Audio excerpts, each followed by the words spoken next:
history feels solid. The dates, the timelines, the kings, the wars, all neatly lined up.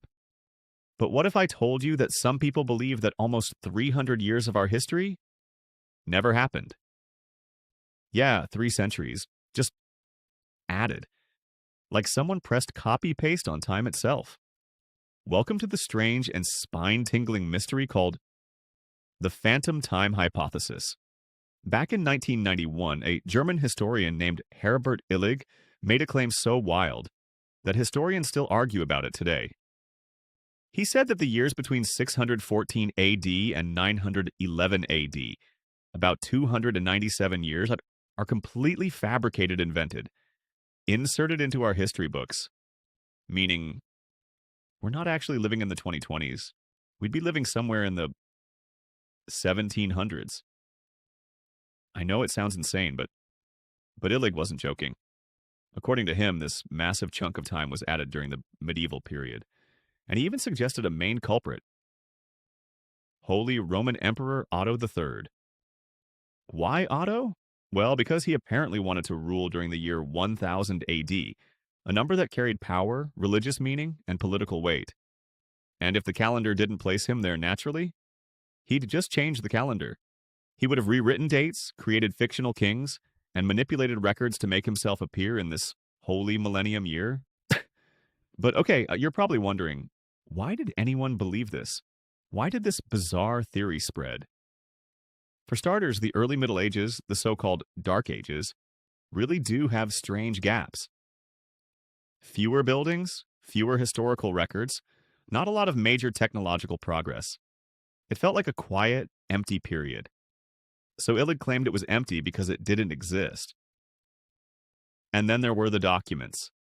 Some medieval chronicles looked strangely repetitive, like the same story was written again and again under different names.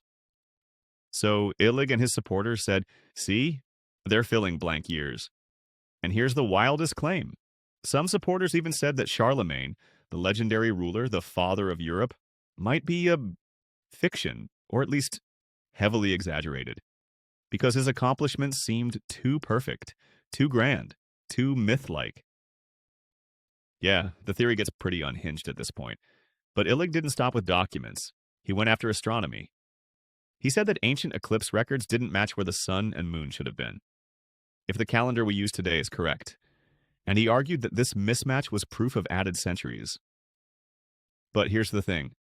As intriguing as the theory is, almost all experts reject it, and the reasons make the theory fall apart pretty quickly. First, archaeology. You can debate written records, but you can't debate pottery, coins, buildings, metalwork, graves. And we have thousands of them from the so-called phantom centuries, all scientifically dated using tree rings, carbon dating, and stratigraphy, and the timeline lines up perfectly. Second, global history blows the theory up. If Europe faked 300 years, that means that China, the Islamic Golden Age, the Byzantine Empire, all just happened to fake the same exact 300 years in perfect synchrony? That would require a worldwide conspiracy, long before phones, emails, or even reliable travel. Not happening.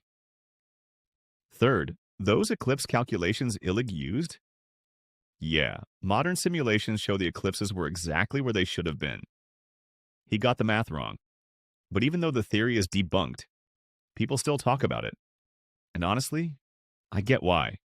Because it forces us to ask a powerful question.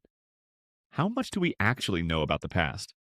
How much do we trust the stories passed down by scribes, monks, and kings? Because all it takes is a few missing pages, a few altered dates, a few destroyed records, to completely reshape history.